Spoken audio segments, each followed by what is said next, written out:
Então, boa noite, pessoal, a todos que estão nos assistindo aqui. Meu bem-vindo a todos que estão nessa live. É uma felicidade aqui do projeto Educa Finamp trazer esse tema, ainda mais com a presença da doutora Vera. O Conecte-se, ele é um projeto que foi pensado justamente para trazer esse ambiente, né, tanto acadêmico quanto algumas curiosidades que o público em geral tem. E nós estamos aqui com o professor Cláudio, a professora Elise, que são coordenadores do projeto, tanto da UFGD quanto da UEMS, e eu vou deixar eles se apresentarem, e a doutora Vera também. Olá, boas-vindas a quem já está nos acompanhando, né? E também para quem está conhecendo a gente agora, para quem já acompanha o canal, prazer em revê-los, né? Meu nome é Cláudio, eu sou professor de contabilidade na Universidade Estadual do Mato Grosso do Sul. Você se apresentar? Eu sou a professora Elise Sverzaro, sou professora do curso de Ciências Contábeis da Universidade Federal da Grande Dourados, UFGD, aqui em Dourados, no Mato Grosso do Sul, né, para os seguidores da professora Vera que estão conhecendo a gente. Sou doutora pela USP em contabilidade, e o meu tema de, maior interesse de pesquisa é relato integrado e sustentabilidade dentro da área de contabilidade. Nós somos irmãos, talvez tenha alguma semelhança que indique isso, né? Então não estamos furando a quarentena, nós moramos juntos, né? Se vocês estiverem preocupados, né, de não estar mantendo isolamento, estamos fazendo todo o possível, usando máscara, bem responsável, né? Mas começando aí a falar um pouquinho da nossa live, quando a gente fala de contabilidade, que é a nossa área, geralmente a gente pensa em impostos, apuração de impostos e pagamento, essas coisas que primeiro vêm à nossa mente, né? Mas a contabilidade não está limitada a isso. A psicologia, por outro lado, falou psicologia, a gente imaginou um divã, aquele atendimento clínico, né? Mas a abrangência da psicologia é muito maior, ela está permeada em toda a nossa vida. Um dos objetivos, algo que a psicologia se importa, né, é tentar compreender os mecanismos dessa estrutura que é complexa e é tão fascinante, que é a mente humana.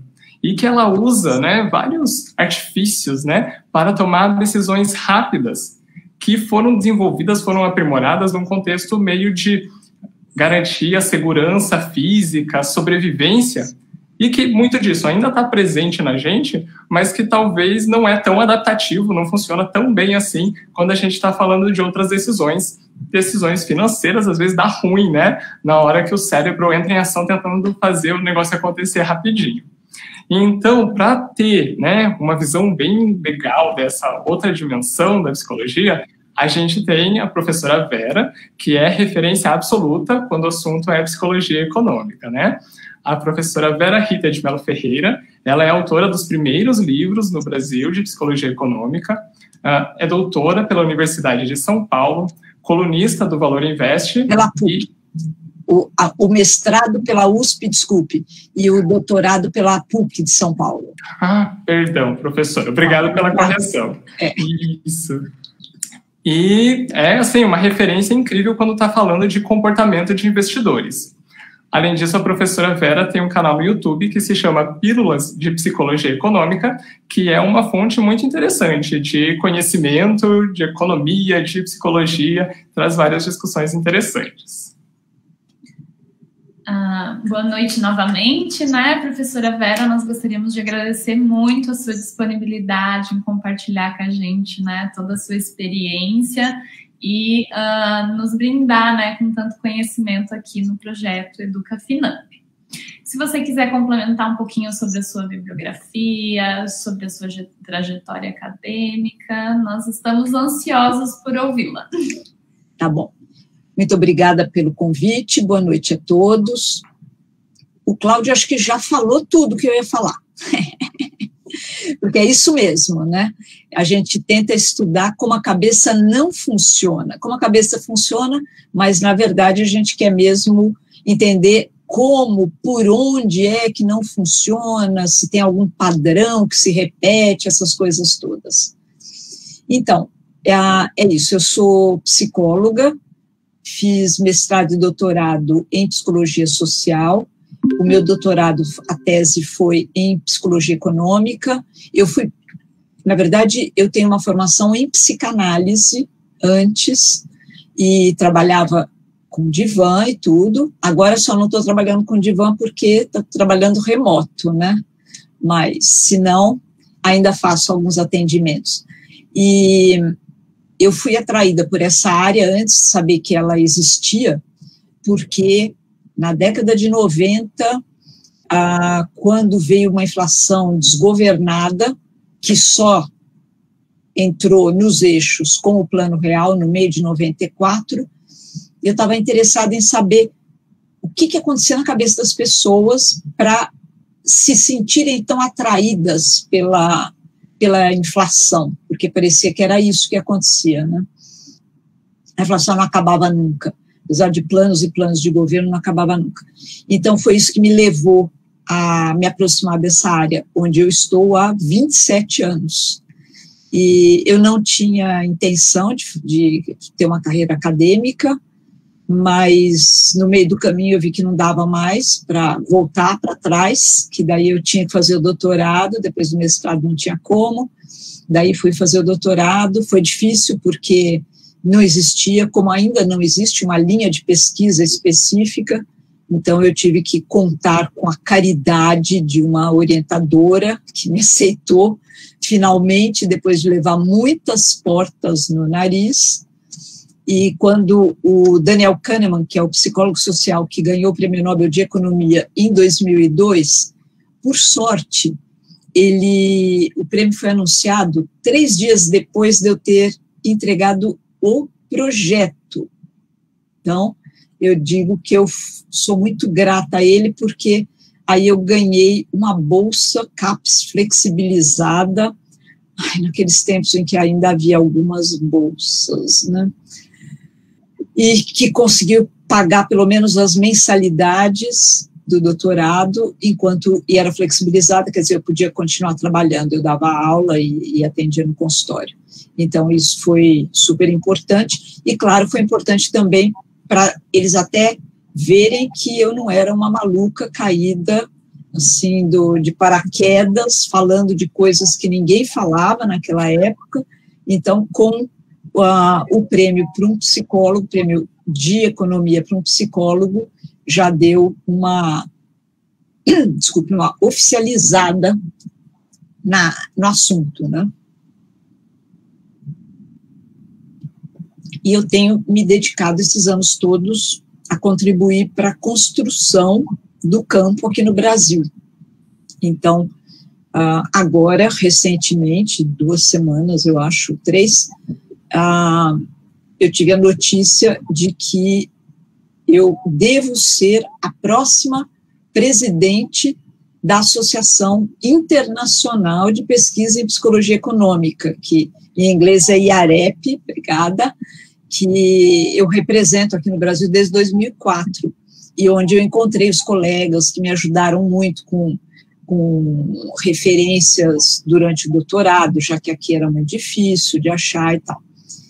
E depois do doutorado, então, eu já comecei a escrever, durante o doutorado, na verdade, eu já comecei a escrever o primeiro livro, que foi o Decisões Econômicas, Você Já Parou para Pensar. Depois já emendei com o próximo, que é o Psicologia Econômica, Estudo do Comportamento Econômico e da Tomada de Decisão, e depois está fazendo está fazendo 10 anos, esta semana, o último livro, que é A Cabeça do Investidor. Eles todos estão disponíveis no momento. O Psicologia Econômica, quem vem fazer o meu curso de Psicologia Econômica, que é um curso introdutório que está online, ganha uma versão em PDF. Os outros 2 a gente está em trâmites aí para ver como é que faz, se eu vou ceder os direitos, o que vai acontecer. Mas até se encontrarem, não comprem, porque não pode ser vendido. Então, é bom avisar até. E desde então eu tenho feito trabalhos para o governo, o que é uma coisa super interessante, que é o que mais me atrai, na verdade, para o Banco Central, parcerias com a CVM, onde eu trabalhei como voluntária durante 10 anos, fui membro fundadora do Núcleo de Estudos Comportamentais da CVM, que foi o primeiro em CVMs no mundo. No Banco Central também a gente conseguiu trazer a psicologia econômica, que também foi de uma forma pioneira em bancos centrais. Então, eu trabalho com o setor público, o setor privado, e faço basicamente divulgação científica. Então, tenho o canal, de fato, o Pílulas de Psicologia Econômica, que eu gravava no parque caminhando. Agora, com a quarentena, mais de um ano, que eu gravo aqui na varanda, enquanto eu faço minha caminhada, 1 hora na varanda, todo santo dia. Mas as pílulas vão sentar no sábado da semana que vem, porque elas são pílulas ambulantes, porque eu gravava andando. Mas agora elas vão sentar, porque sabe Deus quando que a gente vai conseguir sair às ruas com segurança. E tem também o Instagram, que é Psicologia Econômica, tudo junto. E para quem quiser também conhecer um pouco o trabalho de forma gratuita, tem listas de transmissão para receber o meu audiolivro, que é Psicologia Econômica e Psicanálise, em capítulos que eu gravei no começo da pandemia, que foi uma contribuição, assim, que a Cris, que minha aluna desde 2008, e que agora é minha parceira nos cursos externos, ela que deu a ideia, ela falou, vamos contribuir aí, está todo mundo dentro de casa, não tem o que fazer. Eu sempre tive o que fazer, imagino que vocês também, né? Para a gente só piora, não melhora nada ter quarentena, mas enfim. Então eu comecei a gravar e ela manda por lista de transmissão.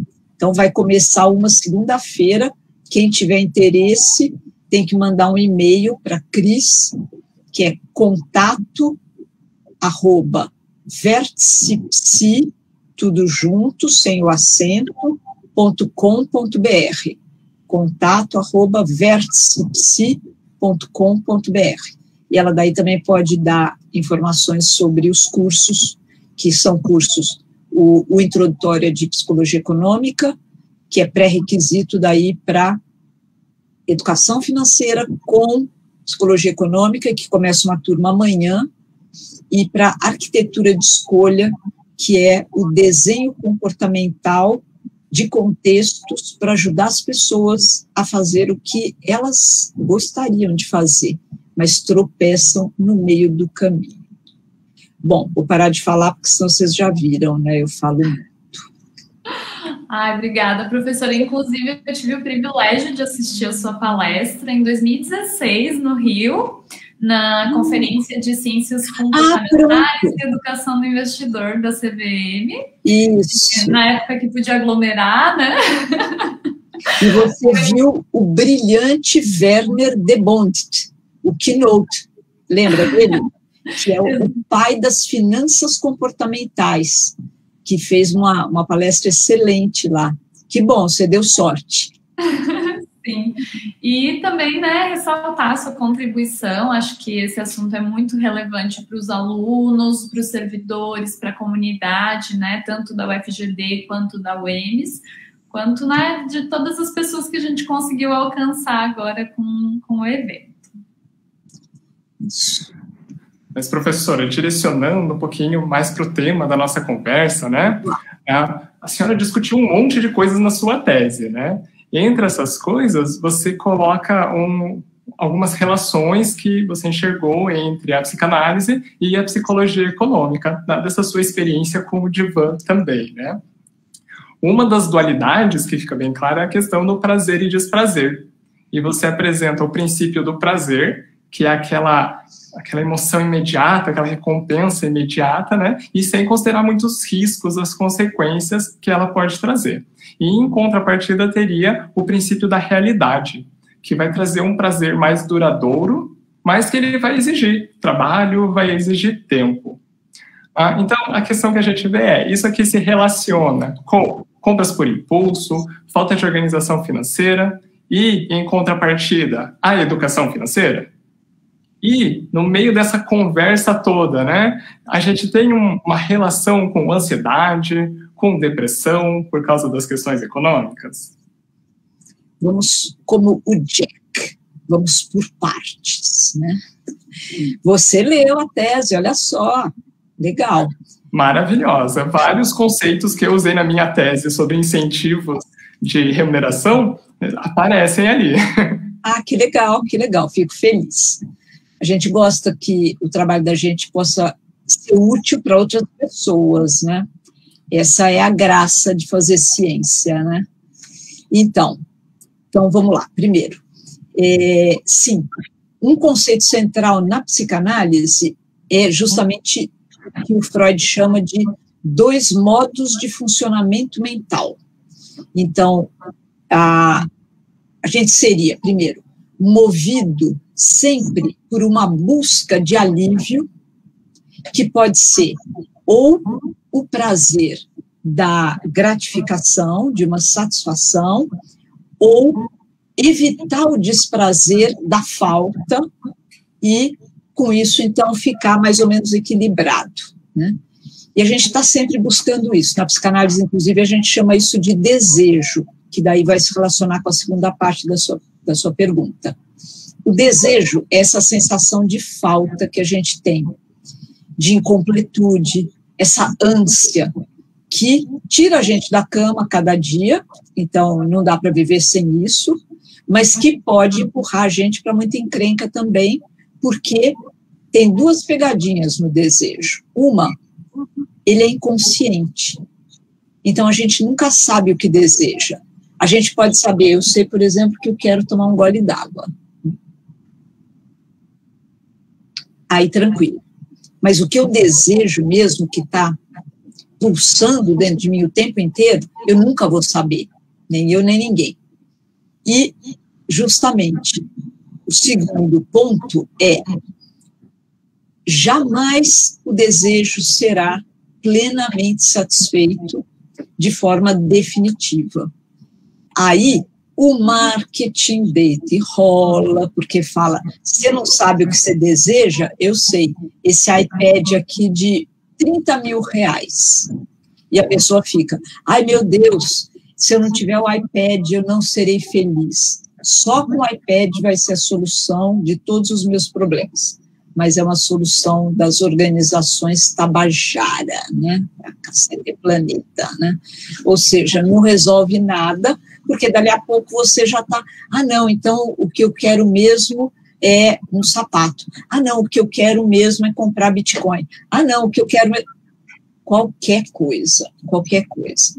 Então, quando a gente funciona pelo princípio do prazer-desprazer, é dessa forma imediata, sem levar em conta outros elementos do contexto, sem levar em conta o médio e longo prazo, a gente está sempre atrás de um alívio. Eu vou pedir para fechar o microfone. Pronto, você leu meus pensamentos, nem precisei. E agora ainda foi buscar uma comidinha só para deixar a gente com desejo, né? Então, a gente já acha que, não, se eu comesse alguma coisa agora, daí eu ia ser feliz plenamente para todo sempre. Que nada, é só um tiquinho e depois já volta tudo outra vez. E é com isso que a gente pode cair em diversas ilusões, em diversos equívocos, porque a gente não está pensando propriamente. O que eu proponho na tese, e de uma forma geral, é que o modo de funcionamento dentro do princípio do prazer-desprazer pode conversar com o que na psicologia econômica, nas ciências comportamentais, a gente chama de sistema 1, que o Kahneman fala, por exemplo, que é o automático, que é por associação, por encaixe, não é por raciocínio. A gente não precisa fazer nenhum esforço, ele simplesmente jorra na nossa mente o tempo todo. Então, e aliás, parênteses, eu fiquei muito feliz porque uma coisa na quarentena que eu tenho feito é assistir vídeos dos grandes mestres, do Kahneman, por exemplo. Eu fico atrás de vídeos, porque ele tem aula, tem palestra, tem entrevista, tem apresentações, tem um monte de coisa, é maravilhoso. E numa dessas, agora, esse ano, de repente ele fala assim, isso aqui é isso tem, falando sobre sistema 1 e sistema 2, que eu já vou falar o que é o sistema 2 também, ele fala, isso aqui tem ecos da teoria freudiana, mas é uma teoria freudiana revisada, atualizada. Eu falei, pronto, né? O que eu venho falando todos esses anos. Aliás, eu vou dar uma carteirada, dá licença, tá? Eu não perco a oportunidade de dar esta carteirada. Eu dividi um painel com o Kahneman em 2009. Foi, assim, ponto alto da minha vida profissional, né? Maior honra.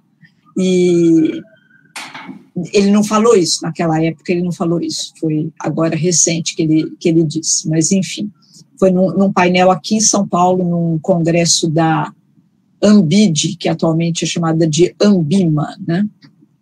Então, foi 2009. Bom, e do outro jeito da gente também aliviar o desconforto, porque é disso que se trata na vida, a gente tem o desejo pulsante e a gente quer maneiras de baixar a bola, né?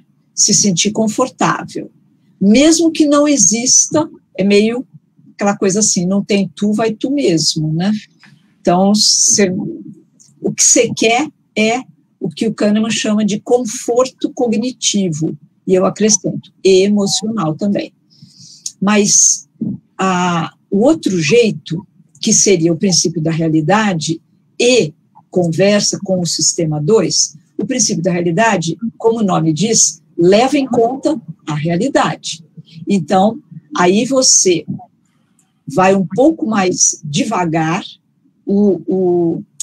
que o meu rápido e devagar não tem a capa, que é o original, não tem escrito rápido e devagar, mas que é um livro clássico que virou best-seller, que vale muito a pena, do Kahneman, né? Rápido e devagar. Rápido é o sistema 1, e é também o princípio do prazer, que para avaliar as coisas só seguia por gostei, não gostei, ali no curtíssimo prazo, e do outro lado, o sistema 2, que é mais lento, que é devagar, assim como o princípio da realidade, porque daí tem que perceber com calma, perceber inclusive o que a gente não gosta, porque senão, não, eu estou no vermelho, vou fazer de conta que eu não estou no vermelho, passo o cartão, daqui a um mês eu penso no assunto quando a fatura chegar.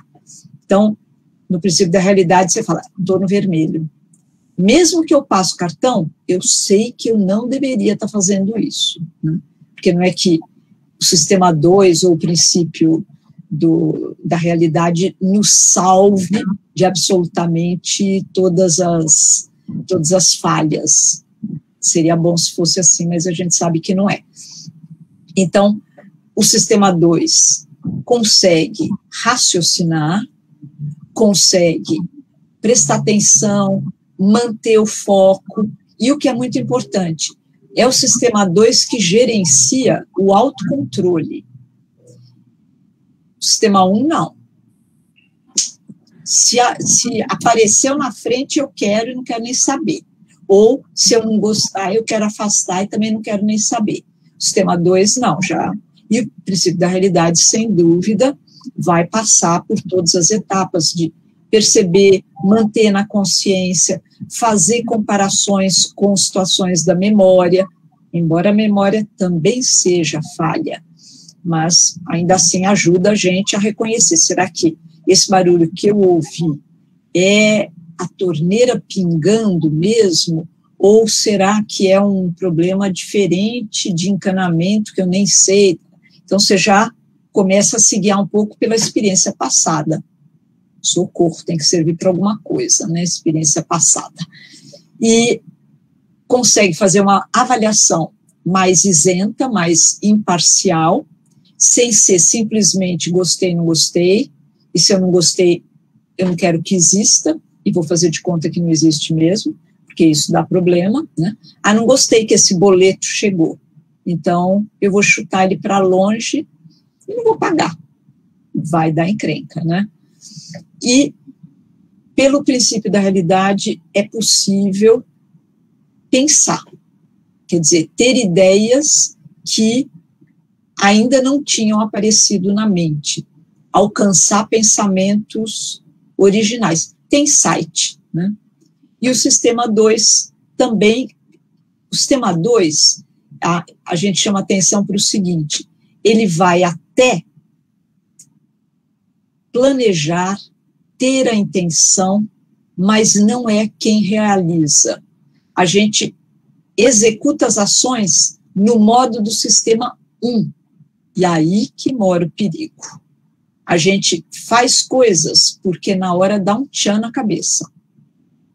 Mesmo que a gente tivesse planejado outra coisa completamente diferente, mesmo que a gente tivesse as melhores intenções, eu sempre brinco do que o inferno está cheio mesmo, das melhores intenções, né? Então, esse gap, né, essa distância entre intenção e ação é um dos maiores desafios gerais e da educação financeira. A educação financeira, sozinha, digamos, ela chega até o sistema 2. Ela não alcança o sistema 1, que está ali na hora do vamos ver, na hora H. Por isso que eu proponho uma coisa que eu chamo de quinteto fantástico, que é juntar forças. Você traz a psicologia, as ciências comportamentais para informar a educação financeira e políticas públicas, a proteção do consumidor, a regulação e a arquitetura de escolha, que é aquilo que eu falei, que é o desenho comportamental do contexto. Você tem que juntar todo mundo. E todas essas instâncias precisam conhecer como a cabeça funciona, como nós tomamos decisões, o papel fundamental das emoções, os erros sistemáticos, que são os erros previsíveis, até porque, além desses erros previsíveis, tem todos os erros aleatórios, que é o que o Kahneman está começando a estudar agora, aos 87 anos. Isso que dá gosto, né? Então, bom, vou dar uma chance aí para vocês fazerem mais perguntas, né? Nossa, obrigada. Realmente traz umas reflexões bem interessantes, né? Outra coisa que a gente estava discutindo antes, né? Na sua dissertação você até comentou agora há pouco que você tratou o tema de inflação, do plano real, né? E agora a gente está enfrentando um momento de crise, de bastante incerteza, não sabe o que vai acontecer. Aí a gente queria perguntar como que é esse aspecto financeiro, como que a gente poderia fazer para lidar com, com toda essa situação de incerteza, olhando para o aspecto financeiro. E aí outra mais direta, né, que vai ser mais fácil, eu acho, é sobre as heranças que ficaram da hiperinflação no processo de tomada de decisão. Bom, para muita gente, para mim, por exemplo, que já era adulta, trabalhava, ganhava dinheiro e tudo no período da inflação alta, ficou muito marcado, muito marcado. Me desorganizou muito, eu tinha uma poupança na época, quando houve o confisco da poupança, com o Collor, né, bom lembrar Collor, né, incompetente, né, com o confisco da poupança, que só foi devolvida 1 ano e meio depois, em 12 parcelas, ou 1 ano depois, em 18 parcelas, não lembro mais, perdi o gosto. Não guardei mais dinheiro durante um tempão. Uma pena, né? Desperdicei tempo. E muita gente também ficou desconfiada do sistema financeiro, não queria mais guardar dinheiro no banco, queria guardar em casa, o que não é o caso. Enfim, foi péssimo, foi péssimo. Quem lembra e passou por isso, sem dúvida está marcado. E em algumas famílias, deixaram essa herança psicológica, essa herança emocional para os filhos também, e às vezes até os netos. Então, mesmo quem não tinha nascido ou era criança na época, de tanto ouvir falar, de tanto participar lá daquelas compras desesperadas no primeiro dia que recebia o salário, levava a família inteira para empurrar os carrinhos, porque tinha que transformar o dinheiro rapidamente em bens, em compras, senão desvalorizava tudo. Aquilo deixou marcas. Então, apesar da gente já estar indo para 20, quanto de Plano Real? 26. 26, quase 30, né? 26, ainda tem marcas, né? Mas só a partir do Plano Real é que foi possível as pessoas e as famílias começarem a se organizar. Agora, a crise já vinha começando a crise depois de 2015, já em 17 estava começando a pegar, as pessoas não perceberam direito, mas as coisas estavam começando a ser retomadas, mais desastre, e agora o desastre é absoluto, né? Assim, nem me perguntem o que eu acho que deveria acontecer agora, porque senão eu falo. Mas, então, do ponto de vista financeiro, né, o que poderia ser feito? A gente tem visto essa discussão sobre renda básica universal, super importante, já vem de muito tempo. O velho Eduardo Suplicy, coitado, tanta gente falava, lá vem ele com esse papo, lá vem ele com esse papo. Pois é, agora os maiores economistas do mundo estão discutindo porque é importante que haja uma rede de proteção. Quem está na extrema pobreza não consegue sair sem uma ajuda. E o que seria importante as pessoas entenderem é que na hora em que você injeta recursos numa região, num município, você gira a economia daquele município todo. Isso a gente tem todas as evidências do Bolsa Família, que permitiu que vários municípios pudessem se desenvolver a partir daquele dinheiro que é recebido e é empregado ali mesmo, de forma local. Então, isso é super importante. Eu também vi esses dias, teve um congresso na semana passada, que foi de Ciências Comportamentais e Políticas Públicas, um congresso nos Estados Unidos. Esse é o lado bom da pandemia, dá para a gente assistir de tudo, né? Aliás, fazer outro parênteses, vai ter o congresso de Psicologia Econômica e Economia Comportamental da IAREP e da SEIB, que é a Associação Irmã de Sociedade para o Avanço da Economia Comportamental, nos dias 10, 11, 12 e 13 de junho. Então, aí também as inscrições já estão abertas, depois eu posso mandar o link aí para vocês. Então, nesse congresso tem um especialista, um economista comportamental, especialista em combate à pobreza, que contou um experimento muito interessante que eles fizeram na África, porque eles viram que os pequenos agricultores não compravam fertilizante, embora soubessem que é muito importante ter o fertilizante, porque daí consegue ter uma colheita muito melhor. Mas eles não compravam e eles falaram, vamos ver por quê. Conversaram e eles diziam, é caro, primeira coisa, e segunda coisa, a gente tem medo de comprar, usar, pôr o dinheiro nisso e ter uma seca e perder a colheita. Daí a gente perde tudo. Nem tem colheita e ainda por cima pôs o dinheirinho que tinha nisso. Então eles fizeram um experimento em que, para um grupo, eles só ofereceram educação financeira para explicar, para o outro grupo, educação financeira e dinheiro para eles comprarem o fertilizante, o outro grupo, educação financeira e um seguro caso houvesse seca, e um terceiro grupo com tudo, educação financeira, dinheiro para comprar e o seguro. Qual vocês acham que funcionou melhor?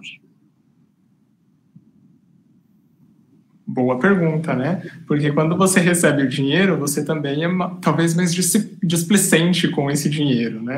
Mas, tipo, a educação financeira é fundamental, mas sem a oportunidade, com o medo de perder, eu acho que o seguro seria o que geraria mais, assim, vontade da pessoa, de ver crescer o que ela já tem, mas sem medo de perder, né? Então, exatamente. Eles arrumaram, e funcionou, desculpe, funcionou mais do que o grupo que recebeu o dinheiro e o seguro. Isso que foi surpreendente. Quer dizer, quando eles receberam só o seguro, eles deram um jeito de comprar, compraram, usaram, porque eles identificaram, então, que era um medo de perder, que estava impedindo aquele comportamento de usar o fertilizante. Então, isso eu estou dando só um exemplo para a gente ver como precisamos desses estudos para entender a melhor maneira de poder ajudar essa população que está, nesse momento, cada vez mais vulnerável. Então, precisa de uma rede de segurança, precisa desse apoio, precisa de educação financeira, só que aí que está. A gente tem uma linha de pesquisa chamada Psicologia da Escassez, na área de ciências comportamentais, que estuda o que acontece com a cabeça das pessoas quando elas estão passando por uma privação extrema e meio permanente.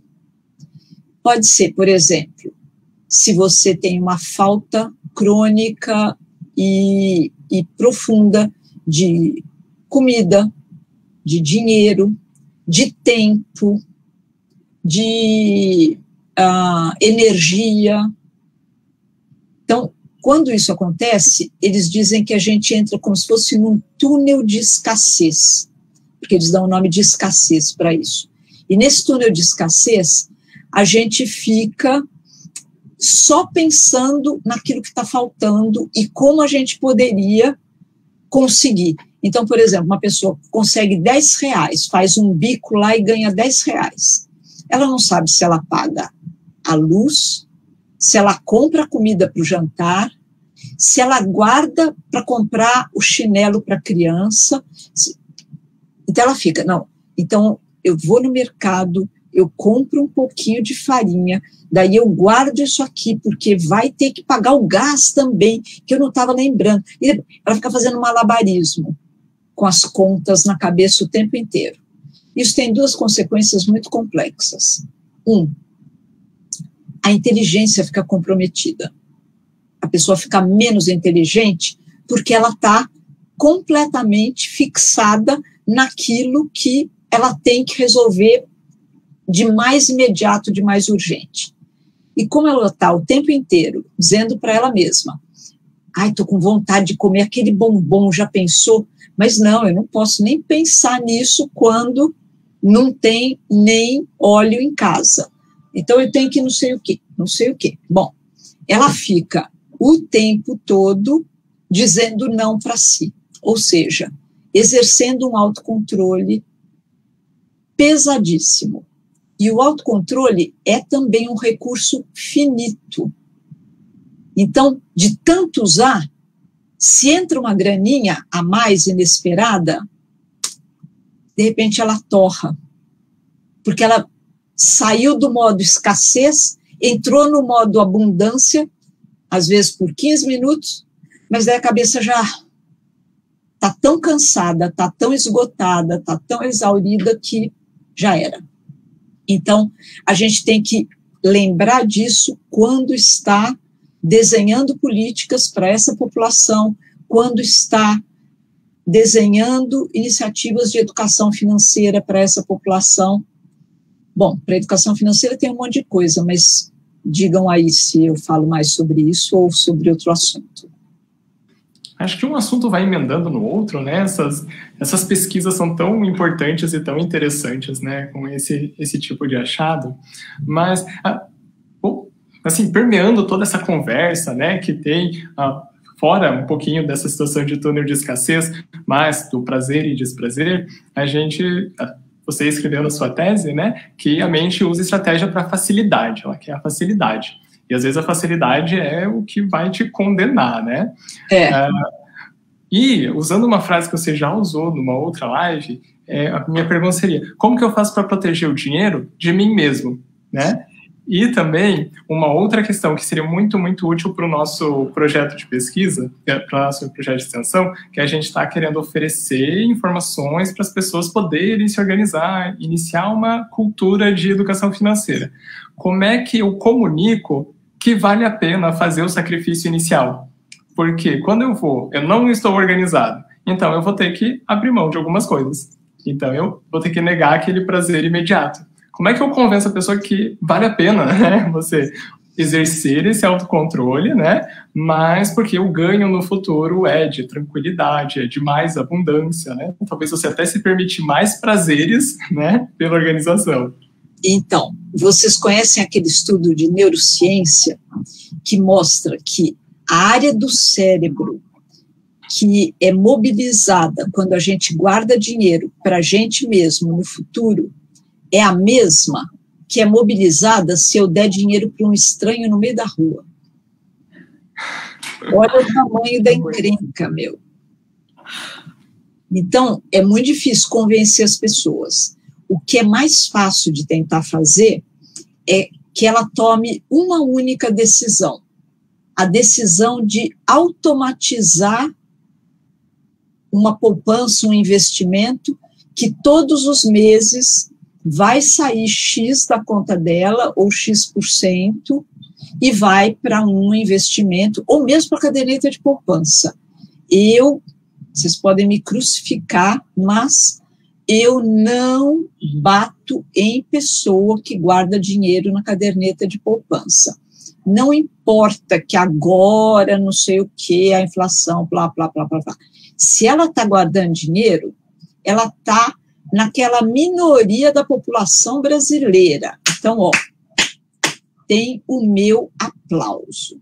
Num segundo momento, vamos pensar o que poderia fazer com esse dinheiro, onde pode investir melhor, etc, etc. Sempre lembrando de diversificar, etc, também. Bom, mas enfim. Então, o jeito que mata a charada é esse, que aliás, é um nudge.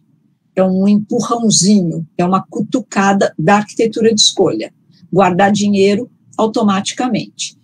Quem nem está ainda, tem muita gente desbancarizada ainda, né? Não tem nem conta em banco. Não tem importância. Pega um envelope, se puser o nome do seu objetivo no envelope, melhor ainda também, e vai guardando tudo que você puder ali. Até nem fica olhando sempre para, no dia que for olhar, falar, nossa, que legal. Ou lembrar também, mesmo, e aqui fazendo um link com a questão da escassez, mesmo uma poupança de curto prazo vale muito a pena. Uma aluna contou que ela também é servidora e faz um trabalho voluntário no órgão onde ela trabalha, com os outros funcionários, inclusive terceirizados lá de limpeza, etc., faz um trabalho de educação financeira. E contou que tinha uma pessoa lá, uma senhora, que estava ficando desesperada a cada mês para comprar o gás, que virou este terrorzinho mesmo. Então, a Deise, minha aluna, falou, por que você não começa a pôr um pouquinho num envelope escrito gás? Separou, segregou essa micropoupança. Com isso, a pessoa conseguiu sair do túnel da escassez do gás e, claro, não resolveu a vida dela de modo completo, sem dúvida, mas ela conseguiu ficar com mais cabeça para dar conta dos desafios que ela tinha. Então, ela ia guardando lá, e ela sabia que com isso, pelo menos, ela não ia precisar se preocupar. Senão era aquele desespero. Ai, o caminhão está passando e eu não tenho dinheiro, de onde que eu tiro o dinheiro? Não, o dinheiro do gás está lá garantido. Agora, o que a gente precisa falar para as pessoas sobre educação financeira tem muita coisa, a começar por cuidado com o otimismo excessivo. Nestes tempos de pandemia que é tão trágica, a gente até não está com tanto otimismo, mas está. Por exemplo, foi legal vocês falarem que moram juntos e tudo mais, porque senão dá a ideia de que ninguém está nem aí. Eu também estou sozinha aqui nesse momento, então não estou de máscara. Mas muita gente com otimismo excessivo está saindo às ruas sem máscara. Não vai acontecer nada, não tem problema não, né? Tem o corpo fechado, já ouvi gente falando isso. Não preciso, né, de máscara, que junta com autoconfiança exagerada. Então, muitas vezes as pessoas não guardam dinheiro para o futuro porque pensam, quando o futuro chegar eu dou um jeito. Não, deixa comigo. Eu mesma confesso que depois daquela confusão ali de plano Collor, que confiscou a poupança, eu estava meio conformada, e eu pensei, não, eu vou morrer de pé, vou ficar trabalhando sempre e não vou me aposentar. Não sei se um dia eu vou me aposentar, hoje eu penso, não sei, mas naquele momento eu falei, não, eu vou trabalhar sempre e pronto, é isso, até eu ficar doente. Eu tive um câncer de ovário, fui operado, uma cirurgia bem brava, fiz químio, e eu vi que durante 6 meses, nem eu morria, nem eu conseguia trabalhar. Fiquei lá numa zona cinzenta brava. Então, depois disso, e eu já tinha 54 anos, mas depois disso eu comecei a guardar mais dinheiro. Eu nunca fui endividada, nunca me endividei, mas eu tinha desanimado um pouco com a coisa de guardar dinheiro. Então, mas daí depois dessa chacoalhada brava, eu voltei a guardar firme, né? Fazendo o que eu posso. Mas continuo trabalhando, né? Continuo trabalhando. Mas isso é importante. A questão da contabilidade mental é uma outra coisa importante também, que a gente se relaciona com o dinheiro conforme a origem dele, conforme o destino. Por exemplo, escrever gás no envelope é uma contabilidade mental favorável à pessoa. A gente pode transformar em aliada, porque daí você trata aquele dinheiro como se ele fosse intocável, tabu. Se você deixar o dinheiro todo ou na carteira, ou no pote, onde for, você vai pondo, tirando e pronto. Quando viu, não tem mais nada. Se você segregar o dinheiro, ele tem mais chance de ficar até o final do objetivo que você está destinando. Mas a contabilidade mental pode atrapalhar muito também. Por exemplo, quando a gente vai fazendo prestações de coisas, então, num dia você fala, não, é só R$50 por mês, então tá tranquilo. Daí, no outro dia, você não está pensando que isso aí com o 13º, por exemplo, é batata de acontecer. A pessoa já começa a fazer plano com quanto ela vai receber de 13º e, inclusive, se atrapalha e pensa no bruto e não no líquido, que dá mais furo no orçamento ainda, e no lugar de guardar para o IPTU, o IPVA, pagar dívidas, que é o que todo mundo declara que vai fazer, e eu brinco, e depois vai ser canonizado, né? Não, começa assim, não, é só vou comprar só essa brusinha aqui, porque é R$80, então tudo bem, porque eu vou receber 10 mil, vou receber 5 mil, e não vai, porque isso seria o bruto. Depois, no outro dia, fala, Ah, não, então dá para trocar de celular, sim, porque eu vou receber 5 mil. Nem vai receber 5 mil, vai receber 3.500 e olhe lá. E, de repente, está trocando o celular, comprando um novo por 2 mil. Então, já era. E não faz o total, não reúne todas as despesas. Então, também é um outro problema. E o problema da gente não enxergar risco. O Kahneman também tem uma frase importante, ele diz assim: corremos riscos porque não nos damos conta de que sejam riscos. A gente desconhece a probabilidade daquilo dar errado. Então, junta com o otimismo excessivo, com a autoconfiança exagerada. Eu acho que essa sua explanação tem muito a ver com uma pergunta que o Nathanael Yamamoto, que é professor de engenharia agrícola da UFGD, que está acompanhando a gente, né? Legal. Ele perguntou como vencer o ritmo hipnótico e a alienação que a mídia e o sistema nos induz, e vencer a escassez sem cair no consumismo inconsciente.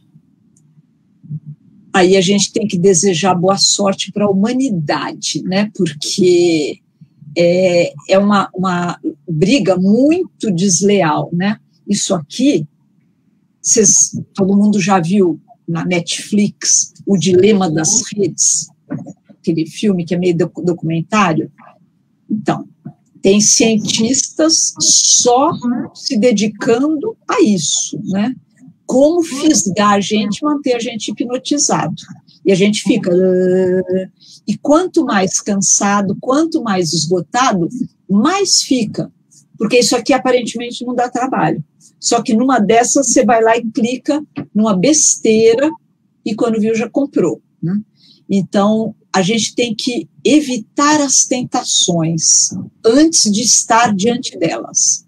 É aquela frase famosa do Oscar Wilde. Eu consigo resistir a tudo, exceto as tentações. Claro, né? Porque as outras coisas... Eu sou vegetariana, então pode passar com uma feijoada na minha frente que, me dá até um pouquinho de nojo, né?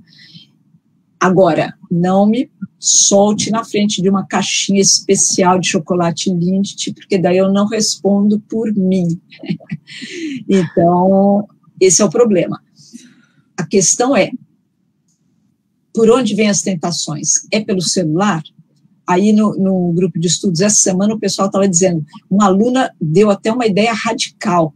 Ela falou assim, depois que eu configurei o meu celular para ficar branco e preto, ele perdeu muito da atratividade. Ela ficava muito no Instagram, ela falou, não tenho mais... nenhum prazer em ficar no Instagram branco e preto.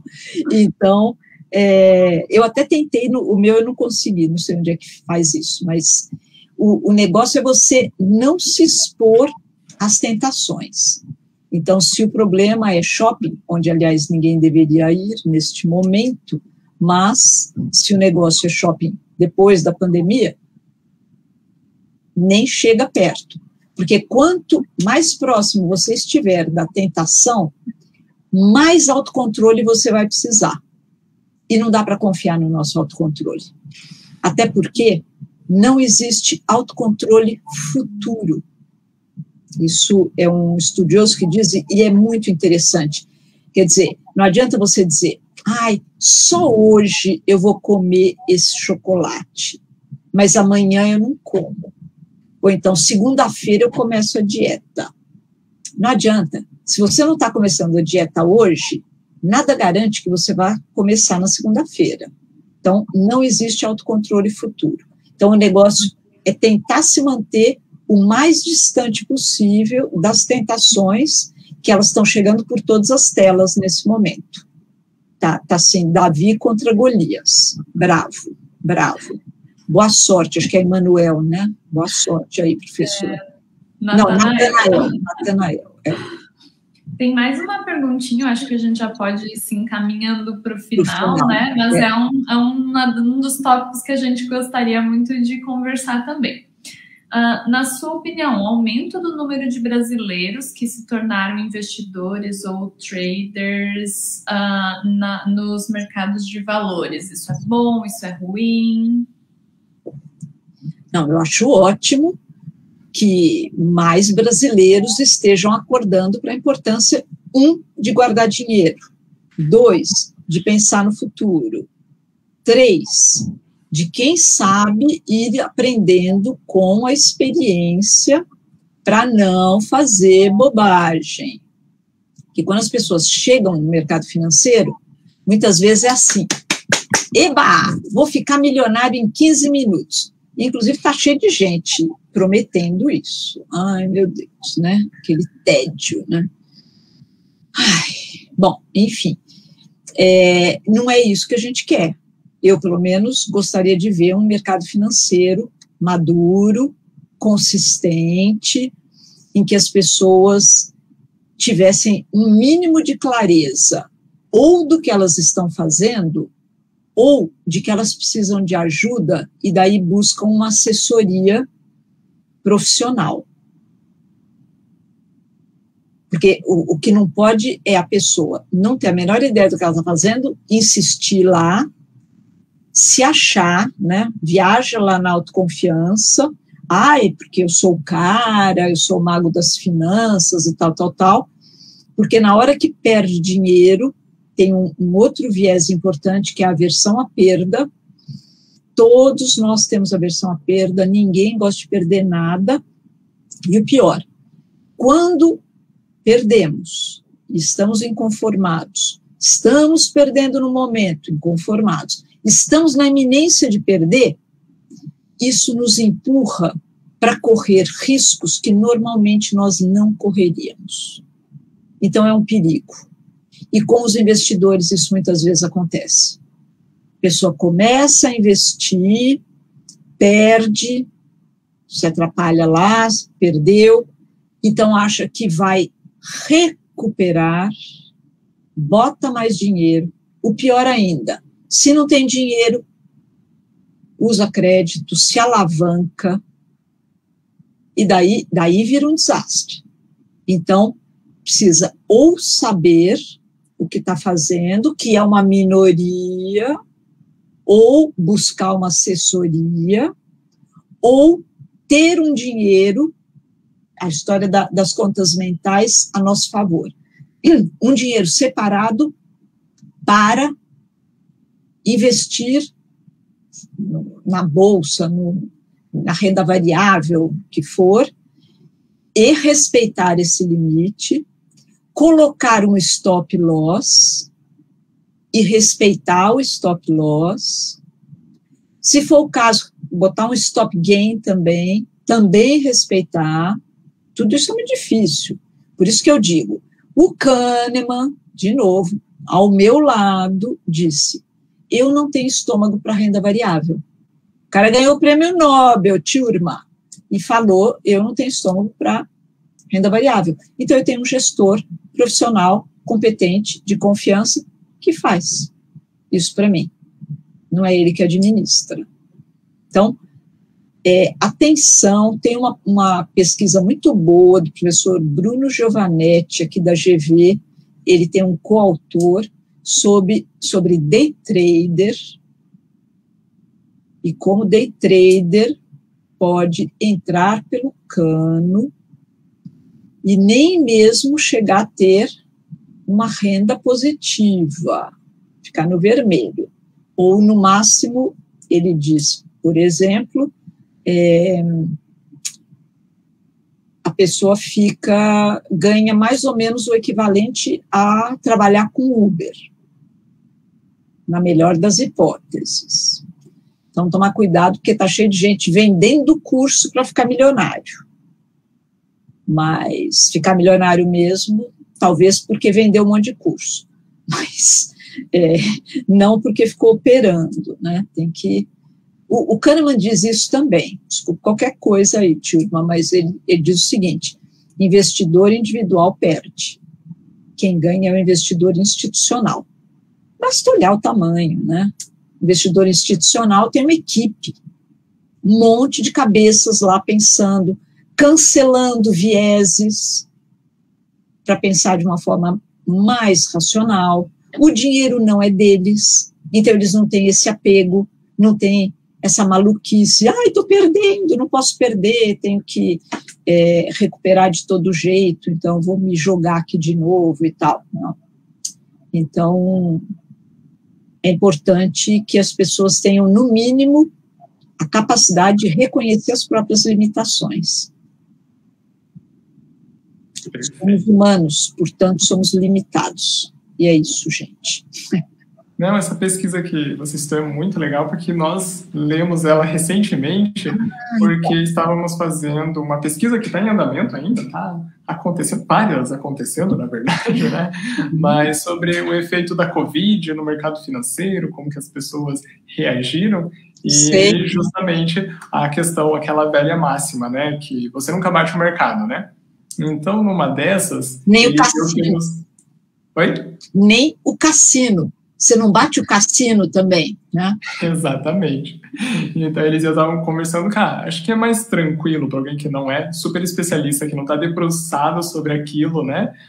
Investir no índice, que o índice vai seguir o caminho dele, você vai colocando ali todo mês, automatizando um pouquinho essa proposta, que reduz o esforço, né, que você precisa fazer com aquilo, e você sabe que, por mais que você olhar lá no aplicativo e tá negativo amanhã, daqui uns dias isso aí vai mudar, segura, né? Segura. Se levar um tombo como o da Covid, né? Que foi ali em março. Em maio o negócio, o que eu acho um pouco acelerado. Exato. Eu estou assim, curioso, que eu acho que o mercado precificou muito rápido a volta, como se Covid quase nem existisse, né? Mas voltou, né? A gente já viu outros movimentos, que a queda foi brusca também e demorou um pouco mais, mas assim, no longo prazo as coisas vão se resolver, né? O que pode ser diferente de apostar todas as fichas numa empresa só, e ali você não pode realmente ter um risco irrecuperável, né?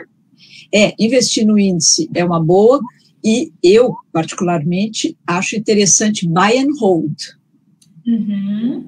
que é o que muita gente no mercado americano, que já é um mercado muito mais consolidado, faz. Eles põem metade, mais ou menos, do dinheiro da aposentadoria na renda variável, mas não fica mexendo. O negócio é ficar mexendo, aí é que mora o perigo.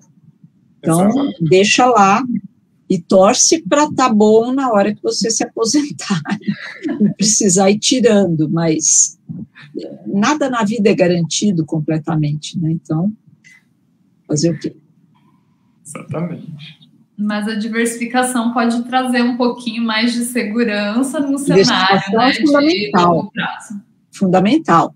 E diversificação não significa simplesmente comprar várias ações diferentes. Não. Diversificação é renda fixa, renda variável. Eu também não mato ninguém que diz que gosta de investir em imóvel. Está um tempo confuso de imóvel, mas... Acho que a máxima... Confortável, vai lá. Desculpa, como é que é? Acho que é a máxima que você colocou antes. Se a pessoa já está fazendo esforço, está se organizando, tem o dinheiro, que ela sabe que se vier uma situação difícil, ela vai ter como passar por aquilo com alguma tranquilidade, né? Como você vai criticar essa pessoa, né? É importante deixar uma parte com liquidez. Isso sim. Sim. Para uma emergência tal, não pode só imóvel, é complicado, né? Não dá. Perfeito, perfeito. Não dá para vender imóvel assim, né? Tipo, preciso de dinheiro para daqui 15 dias, né? Não, tem que deixar uma parte com liquidez. Mas diversificar, sem dúvida. Bom. Então, professora, acho que agradecemos muito, né, pela sua disponibilidade. A gente ficou encantado com todas essas pesquisas que você compartilhou com a gente, né? São pontos de vista muito interessantes e implicações práticas importantes, né?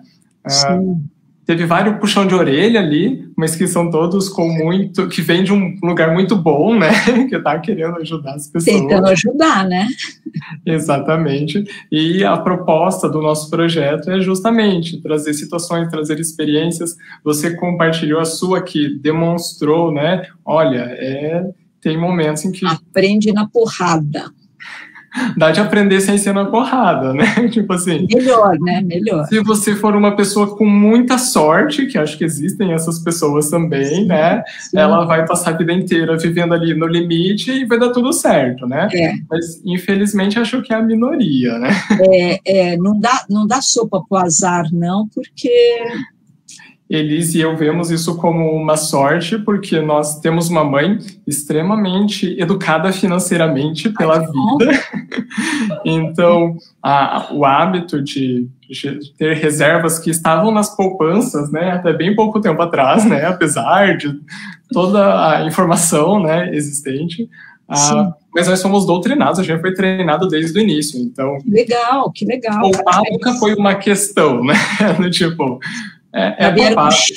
Vieram com chip. Então, exato. Então, para nós foi muito fácil, né, de desenvolver o hábito. Claro que a gente pode aprimorar com essas questões dos objetivos, né, e também acho que é bem importante esse alerta de o investimento não vai te deixar rico amanhã, né? Que eu acho que é a coisa que as pessoas assumem quando começam a guardar dinheiro. Nossa, vou guardar R$1.000 esse mês, então daqui 10 meses, que parece uma eternidade para a pessoa, o troço vai ter se transformado, né? Então, tipo, achamos todas as suas falhas extremamente valiosas, professora. Agradecemos pelo seu tempo, pela sua disponibilidade. Quem sabe podemos ter outras conversas em outros momentos, né? Tomara. E nossos alunos estão muito, muito, muito felizes, né, com essa oportunidade. Aliás, deixa eu te perguntar para vocês todos. Eu vi que está gravando. Depois vai ter um link para assistir? Sim. A princípio, já vai ficar disponível ali no Facebook da UFGD, mas nós também vamos colocar... Me mandem o link, por favor, depois, porque daí a gente divulga. Claro, e podemos disponibilizar acesso para a senhora, né, tudo. Podemos fazer isso sim. Obrigada. Muito obrigada. Obrigada, parabéns aí pelos projetos, pelas pesquisas. Muito bom saber que tem gente trabalhando bem aí pelas nossas universidades, né, públicas. Exatamente. Apesar de, como a professora falou, as bolsas estão escassas, né, os recursos estão reduzindo nesse orçamento, que é o prazer, né? Aparentemente, o prazer é tirar o dinheiro dali nesse momento, mas, infelizmente, a conta vem um dia. Apesar disso, nós temos um exército de professores muito motivados. Dedicadíssimos. Por questões outras que não financeiras, né? E que nós somos uma parte muito pequena, com uma dedicação e uma contribuição ainda muito, muito insignificante, mas que a gente sabe que mas vai fazendo uma rede. Essa coletividade faz um bem imenso, né, para a nossa sociedade. É a nossa aposta, ciência sempre, né? Eu tenho até essa hashtag, ciência sempre. O melhor investimento, com certeza. Mais do que nunca. Obrigada, então. Obrigada, professor. Tudo de bom para vocês. E daí fico esperando o link para vocês, para poder divulgar. Muito obrigada. Tudo de bom. Tchau, tchau. Muito obrigado, professor.